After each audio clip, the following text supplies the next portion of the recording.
La vidéo que tu vois juste ici a choqué le monde entier et pourtant personne n'en parle. Je te laisse quelques secondes pour la regarder et on en discute juste après.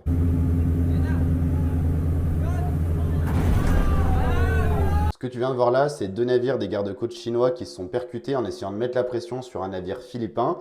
Alors ça s'est passé dans la zone économique exclusive des Philippines, en mer de Chine. En vérité, cet accident n'est pas un cas isolé. En effet, ce genre de manœuvre est plutôt courante de la part des gardes-côtes chinois qui tentent de mettre la pression, notamment sur des bateaux philippins.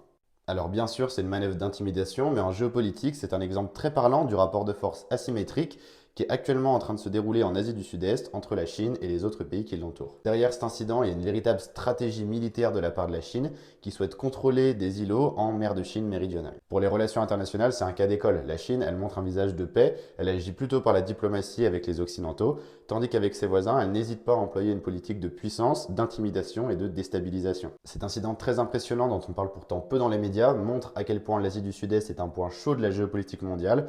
Je me dois d'attirer votre attention là-dessus parce que c'est vrai qu'on n'en parle pas assez.